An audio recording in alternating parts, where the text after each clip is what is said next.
1981-82 ఆనాటి విద్యార్థులందరికీ good morning. Good morning కదా? Okay, good morning. ఈ 4వ సంవత్సరం మనం తీసుకోవడం కాబట్టి ఫస్ట్ ఇయర్ మనం అందరూ వచ్చి స్కూల్లో అప్పుడు మినిమం 100 మంది పైన వచ్చారు. ఇప్పుడు కూడా 50 మంది పైన వచ్చారు. అయితే ఈ కార్యక్రమంలో కేకల కారణం మన కృష్ణకుమారి, తర్వాత సుగుణ. నా పుట్టినరోజు రావాలని అనుకుంది, కాకపోతే అమెరికాలో ఉండటం వల్ల కొంచెం లేట్గా వచ్చింది. ఆ వచ్చింది 2 రోజులు 3 రోజులు అయింది. అయితే అనుకునే తడుగా గ్రూపులో పెట్టడం, దానికి నల్లడంలో రెస్పాన్స్ అవ్వడం బాగానే జరిగింది. కాకపోతే ఇక్కడ నుండి ఈ కార్యక్రమాన్ని ఎవరు చూసుకుంటారు అనే సమస్య వచ్చింది.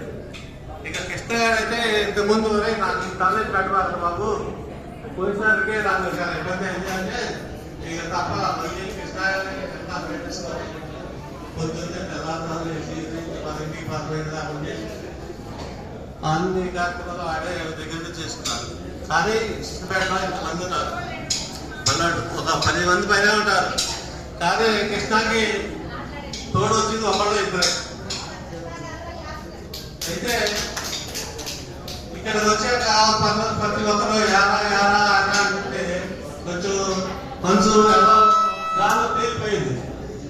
నేను భద్రాచలం వెళ్ళి 35 సంవత్సరాలు అవుతుంది. ఈ భద్రాచలంలో ఇప్పటి వరకు కూడా నాకు యారా పిలిచిపెట్టాడు. అయితే అసలు యారా అనేది ఒరే అనేది అడగలేడు. ఇక్కడికి వచ్చాక భద్రాచలం దిగి ఇంటికి వెళ్తే ఒక 10 మంది పెడతారు. బాబు బాగున్నా 10 అంటే యారా బాగున్నా 10 అన్నాడు. అట్లా అట్లా పక్కతే కొంచెం మన ఊరు మంది అన్న ఫీలింగ్ వచ్చి కొంచెం హ్యాపీగా ఉంటుంది.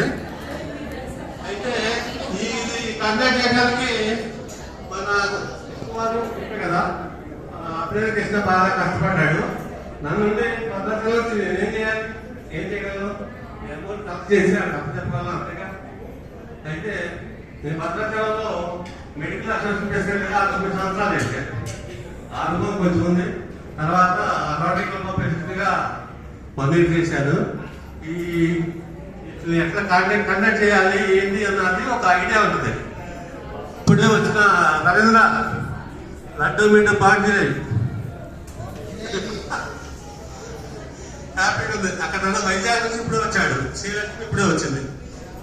ఓకే, నేను చెప్పేది ఉంది. ఇంకా మీ అందరూ చెప్పారు, అన్ని చేసినాయి తెలిసినాయి కదా. ఇలాగే ప్రతి సంవత్సరం కొండలు అన్నట్టు నెక్స్ట్ ఇయర్ కూడా ప్లాన్ చేసుకుంటే బాగుంటుంది. మినిమం 50 మంది ఉంటే ఎప్పుడైనా మనం కండక్ట్ చేసుకోవచ్చు.